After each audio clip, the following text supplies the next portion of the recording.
All right, everybody, welcome back to another episode of Ole Miss After Dark. We are here to talk about the easy 2-0 week that Chris Beard and the Ole Miss Rebels had on the hardwood.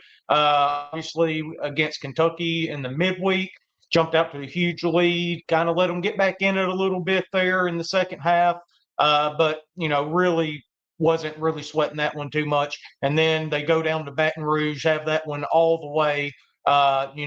You may not have thought that watching the game, but you knew we were always going to win that one. I don't think anybody thought any different. I know Hitch didn't.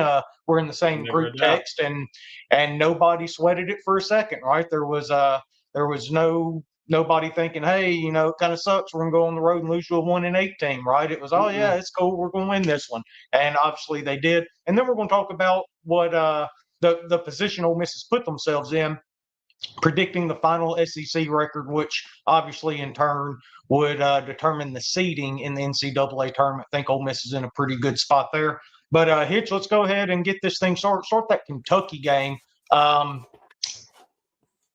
they came out of the gates just on fire, right? Jumped out to, built the lead up over 20 Yeah. points. I think it got all the way up to 27 early there in the second half. Just kind of what did you see on Tuesday night against the Wildcats? Shot the lights out. I mean, shot the They did. basketball about as good as you could shoot it, especially there in the first half. Mm-hmm. It looked good on offense, right? We looked really looked like the offense had a really nice flow to it. I don't know if it's because Kentucky's just really bad on defense, and we should probably point out that the Butler kid didn't play, and he's probably their motor when it comes to defense. But Mm-hmm. still, I mean, a big win on Tuesday night, right? Kentucky coming into town, and you absolutely just made a statement with that win. Like you said, let them back in it, almost. But from the rooter to the tutor, from tip to the end of the game, brother, it felt like just a beatdown on Kentucky Tuesday night. Yeah, yeah. Kind of like we talked about. There was one point in the second half. I think they get it all the way down to 9, but that was as close as they ever got. And there was a really big sequence there. Gigi Murray comes down, hits a three, goes back down, and he gets a stop on defense. I've been really impressed with Gigi here the last few games. Seems like his defense has really improved. He's been really active, even with the size disparity and him getting switched with some of the bigger guys down on the block Yeah. so much, right? But he's played pretty well there. You talked about our shooting there in the first half against Kentucky, which I know all of our listeners already know this since it's been almost a week since it's happened. But we shoot 66% or 60% in the first half overall, 53% from 3 point, 9 for 17 there. And one of the big Achilles heels of this Ole Miss team, the thing that keeps killing us over and over and over again, is offensive rebounding. And you look, and we only have 3 offensive rebounds against Kentucky, but that's because so many of our shots went in, right? That's kind of the opposite side of it. You don't have to get offensive rebounds when you make shots. We had 2 in the first half, only 1 offensive rebound in the second half, but that's not really necessary Yeah. when you make as many shots as we did. Yeah, and I mean, I think that the story of that game Tuesday night was the turnovers, right, or the lack of. Mm-hmm. I guess we should Like, say. I mean, yeah, anybody, you said it a while ago. Anybody's listening to the show, they've heard the stat of was it 24 assists, 1 turnover, whatever it was. The big number there is the 1 24 to turnover. 1, yeah. Yeah, and then we turned over Kentucky, 8 times. Mm-hmm. But the big number there is that we had 16 points off those 8 turnovers, and which we'll get into when we talk about this LSU game in a second. That was kind of a something that we were lacking last night in that LSU game. I don't think that we converted like we did in that Kentucky game, but that was the story of the night. Outside of us scoring almost 100 points, was the 1 turnover. I mean, that was incredible. Yeah. Really good job. And again, we talked about this last week on the show. This Ole Miss team's at its best when it has multiple guys in double figures, right? I know that's a no-brainer statement. When you have more guys in double figures, you're usually going to win the game and you're a better overall team. But you look throughout the box score here against Kentucky, Matt Morrell with his best game of the season, I think, Yeah, 24 first points. 20-point game. Yeah, Dre Davis has been a monster since he's come back from that injury. I looked it up before we started here today. He's averaging 15 points and shooting 56% from the field since he's returned to the court from that injury. He puts in 17 against Kentucky, 16 from Dio with 4 rebounds, 15 from Jalen Murray. Like I said, he was incredible in this game. 15 points, 10 assists, no turnovers. Really did his job at the point guard position. Brakefield again gets in double figures with 10, so that's 5 guys in double figures. And then Padula kind of struggled a little bit against Kentucky, but really when you look at it, he didn't shoot that much. Yeah, he was 0 for 4 from 3, but he was 3 for 7 overall in the game. He had guys like Matt and Dre and Malik Dia taking most of the shots against Kentucky, and they were hitting them, so you wanted them to keep shooting it. But Padula still goes for 8 points, 8 assists, and he was the guy that had the lone turnover in the game, and Chris Beard did not let that go in the postgame. He made sure to point out Padula for ruining the perfect game for him. Well, I mean, he absolutely should have. I mean, that's what a good coach. If I learned anything from my high school coaches, it's that a good coach makes sure to make fun of their players when they do something wrong and get a good laugh out of it, because that really helps them. So good. Yeah. Good, Chris Beard. Yeah, well, it was probably a lot easier to do that when you walk out with a 14-point win against Kentucky, Right. a team that we really haven't beaten a whole lot throughout our history. Obviously, Kentucky's usually really good, and Ole Miss is only good in spots, right? So yeah, and look, before we move on from Kentucky, Kentucky as a 4 seed is a joke. I watched them play yesterday too. They're better than they were on Tuesday night against us, but they're not good.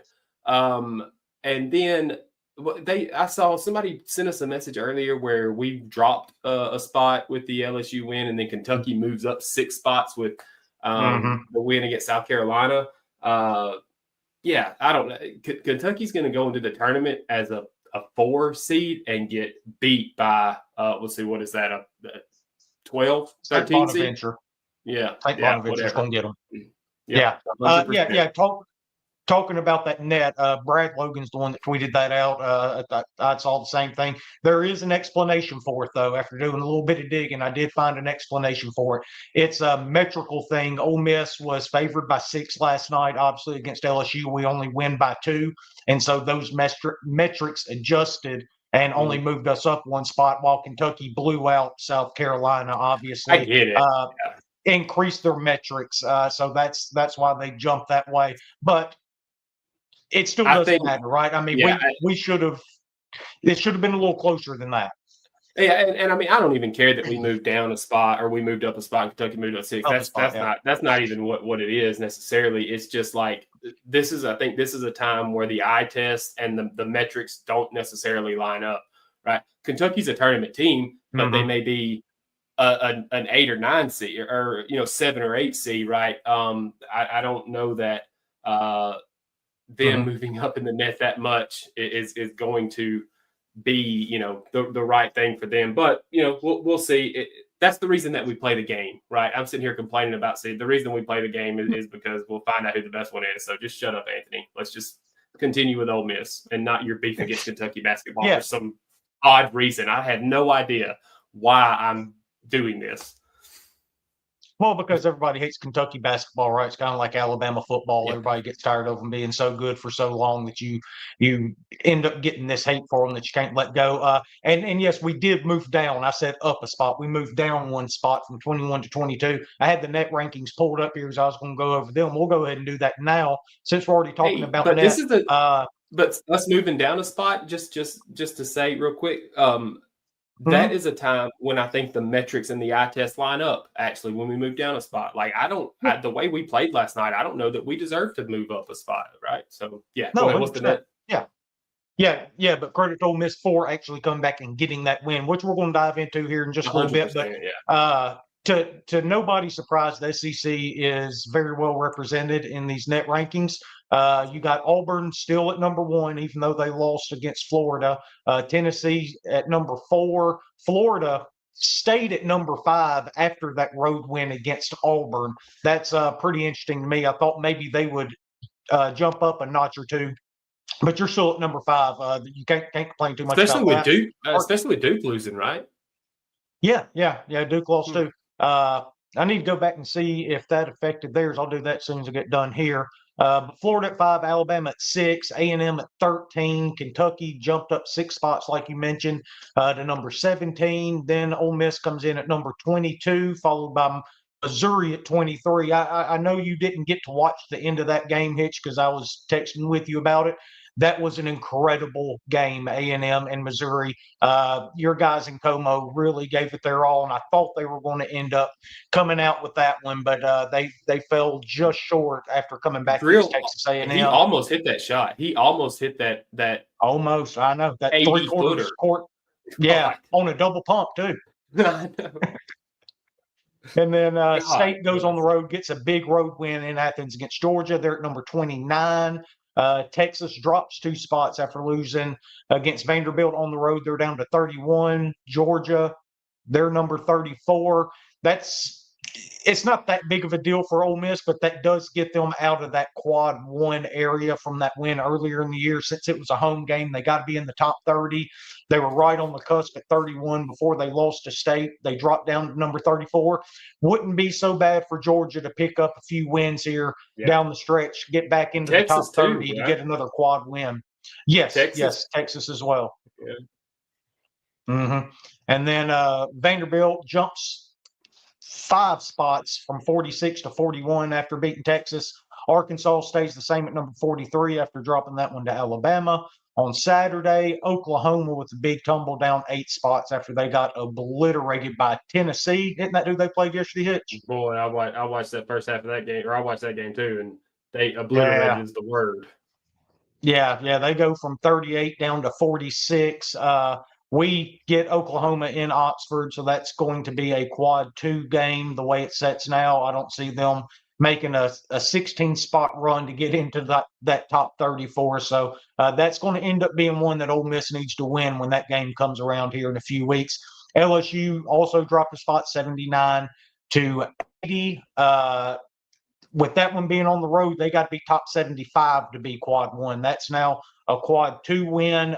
Maybe LSU can pick up a few wins here down the stretch, get back in that top 75 and helps out a little bit, make that a quad 1 win. And then South Carolina just really struggling so far this year. They go from 89 to 90 in the net to bring up the rear in the SEC. But look, when you're talking about a 16-team conference, you've got every single one of your members in the top 90. There's not another conference in the country that can come close to claiming anything like that.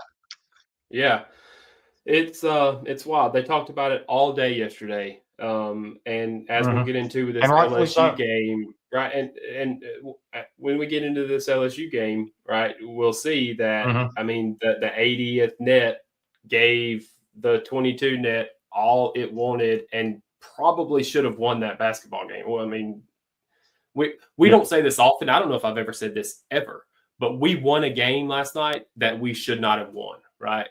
Yes, we absolutely did. It was the A&M game in reverse for us, is what it was. I almost sent a message last night that said, let's Texas A&M these dudes.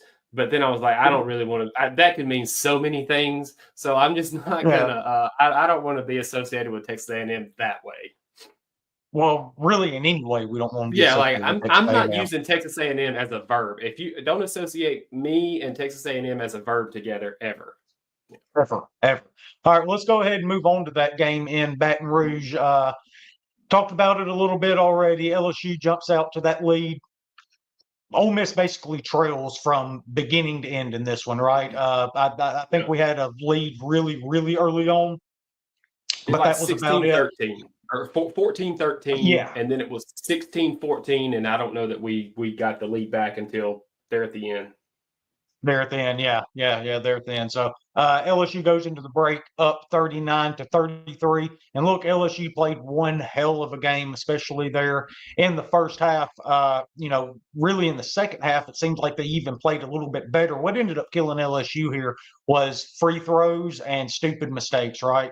There late in the game, you have that flagrant foul, and then you get a Dre Davis foul. going. Yeah, Dre Davis gets fouled. away from the basket, and then the LSU player comes and slaps the ball out of his hand, gets a technical. We step up, hit all 4 free throws, and I think that brought us to within like 4 or 5, something like there in the last minute and a half. And that's when you started feeling like, hey, it's a small chance, but they're keeping themselves in it, right? The way we play defense, we can get a stop, get back down there and get a bucket, get this into a one-score game. And they were able to do that, obviously. Dre Davis, he's developed this shot hitch that me and you have talked about, and I didn't know if maybe I didn't know if we probably put too much stock into it when we first started seeing it, that little mid-range fadeaway that he has. But this is now 4 straight games where it seems like he absolutely can't miss it, and that's a shot that looks like Chris Beard and company are starting to hunt on the offensive side. And they should, right? I mean, it's a shot that he's got in his bag. Mm-hmm. You saw him in non-con use it a little bit, and then once you get into conference, I mean, that paint gets crowded. It's hard to get in there, but it looks like now he's finding his way in there. And man, if he gets inside of the paint with a guy on his hip or on his back, he's going to take a couple dribbles and turn around and shoot a 7-8 footer that, I mean, has been money, like you said, the past 4 games. And you know, I'll take it all day. But on top of that, he's stepping out and hitting, you know, threes as well. I don't think he hit one last night, but against Kentucky, he hit a couple. And then the previous game, you know, he hit a couple. So it really feels like that, you know, Dre Davis was the driving force last night, along with the other few games. I think he had a season high last night, 22 points, hit the, you know, 7 that rebounds. last second tip, 7 rebounds, just do it, 4 offensive rebounds, right? We talked about those, how we struggled there. He's a bright spot. Yeah, I mean, can't say enough about what Dre Davis did last night.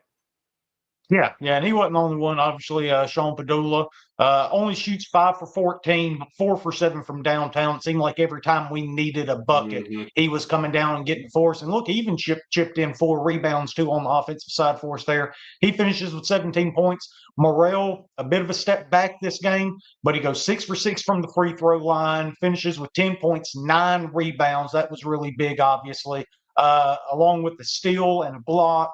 And then you look down and you've got Jamin Brakefield. He ends with 11 and 8 with 4 assists, a block. Huge just another really good game. Huge three. Huge three. Yeah, to say the least there. Yeah, but we really did a good job rebounding the ball here, though. That's kind of one thing that you always look for with Ole Miss when you get into these close games. Usually we're getting out rebounded. We only got out rebounded 40-39 last night, but the big one was the offensive rebounds in the second half. That's how we ended up getting back in the game. On the offensive rebounding side, we out rebounded LSU 10-2 in the second half after getting out rebounded 7-1 in the first half. You know, we weren't making all the shots, weren't particularly hot in the second half. Only 2 for 13 from downtown, but we were able to get to the rim, get those offensive rebounds, and go back up and score second chance points. Yeah, I mean, we shot 37% from the field, 26% from 3-point. You know, overall for the night. And you know, LSU's length really gave us trouble. I remember in the first half, you know, thinking, man, I don't know. I can't put my finger on it, right? I don't know what they're doing, but it really feels like their length, their wingspan with those guys out up top were giving our guards trouble, knocking the ball away, and getting blocks there in the paint. You know, but I guess that inexperience that you talked about, some of those dumb mistakes, you know, that the announcers were talking about it. Last week they were up on somebody and they kind of did the same thing where they kind of gave it back in the second half. And, you know, Ole Miss is lucky to be a recipient of that because I'm not going to say LSU outplayed Ole Miss last night, but I think that LSU really, that game last night felt more Kermit Davis than it did Chris Beard, you know? Yeah. I'll definitely give you that. And look, they outshot Ole Miss. They shot almost 45% from the field, where we went almost 38%, like you said. And then from 3-point, they were 33%, while we were 26. The difference came at the free throw line. Ole Miss wasn't great, but we held our own there, 20 for 29, 69% for the game. LSU only 12 for 25, 48%.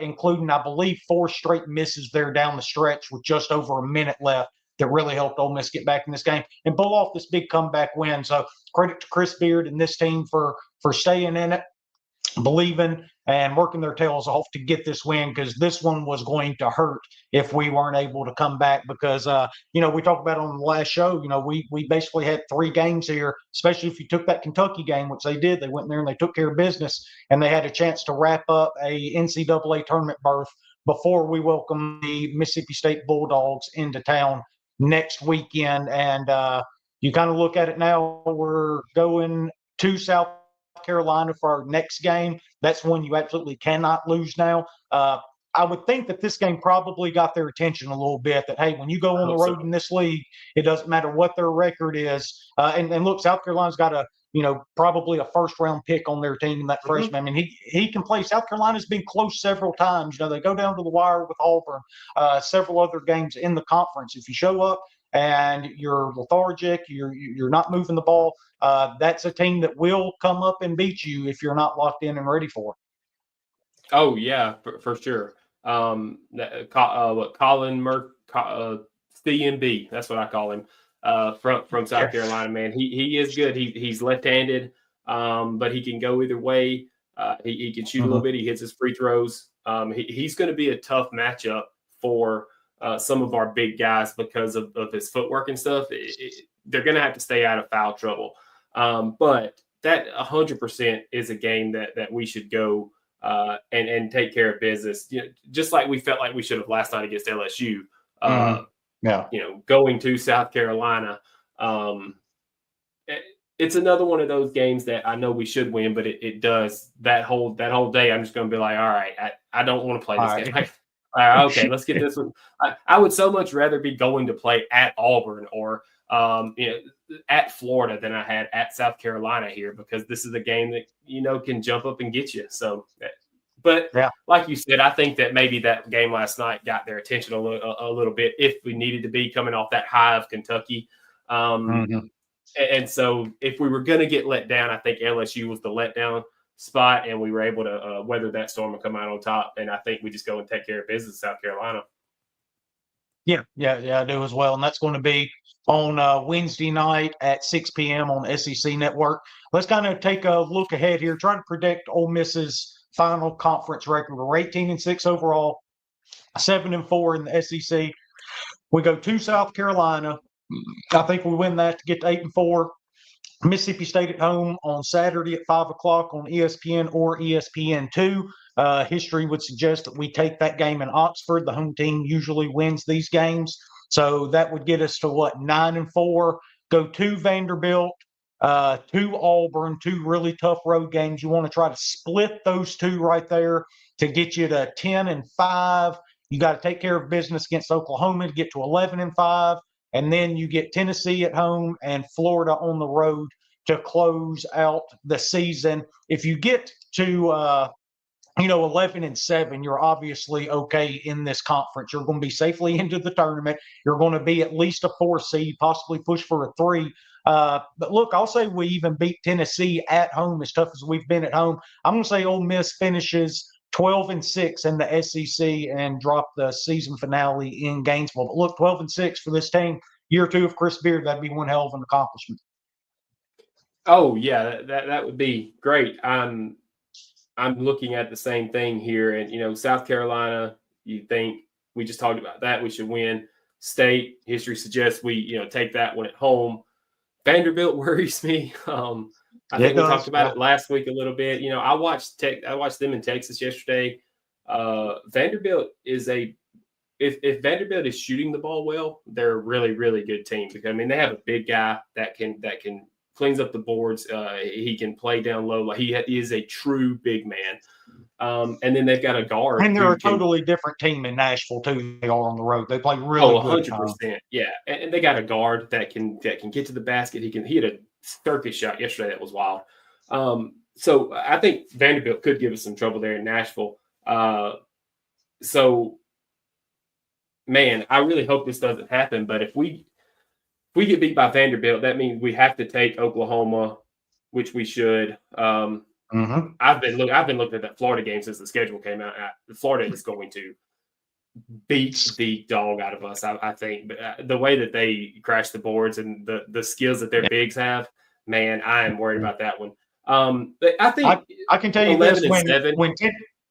when Tennessee comes to Oxford, if that total is anything over 110, I am going to hammer the under on it, because those two teams are going to play the hell out of defense in Oxford that night. Yeah, that's going to be a really, really fun game. Yeah, I think I would go. You said 11 and 7. 11 and 7. So just drop one of the other ones.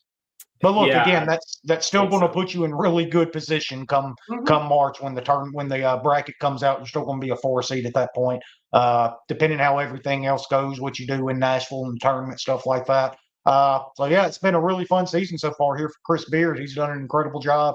This team is fun to watch. They are appointment television for me again. That hasn't always been the case with basketball. You've kind of got to draw me in a little bit. I love watching those Andy Kennedy teams. There were a couple of Kermit Davis's teams that were fun to watch. Others that were not very fun to watch, obviously. But since Chris Beard has gotten into Oxford, he has been appointment television for the Ole Miss basketball team. Glad he's here. I hope he's here for a long time. Really excited to see what the season ends up bringing us. Should definitely end in the NCAA tournament one way or another. And it's going to be fun to finally get back and get to play in that in March instead of watching everybody else do it while we sit at home. So going to be a lot of fun. We look forward to getting back next Sunday, talking about the South Carolina Mississippi State games, hopefully talking about 2 more wins then. And also all coming up, right? Opening day on Friday. Me and Hitch are planning on having a preview show for y'all sometime next week out. Let you know everything you need to know about this upcoming Ole Miss baseball team. I think we're going to be pretty good. Got a lot of talent. It's just always a matter of how they're going to mesh, and playing in the best conference in the country again, kind of like basketball. You can be improved talent wise, but playing in this league, it's going to be a tough road. So it's going to be a lot of fun, though. You're going to get to see good matchups every single weekend, again, just like you do in basketball. So we'll bring that to you next week. I'm going to have a show with Zach Mareth coming out next week as well, also talking about baseball. So ramping up and getting ready for baseball season, but we're going to stick here and keep doing our basketball shows for y'all as well. So appreciate y'all tuning in. Hitch, appreciate you joining me once again, buddy. And we'll do it again next week. All right, brother. Hotty toddy.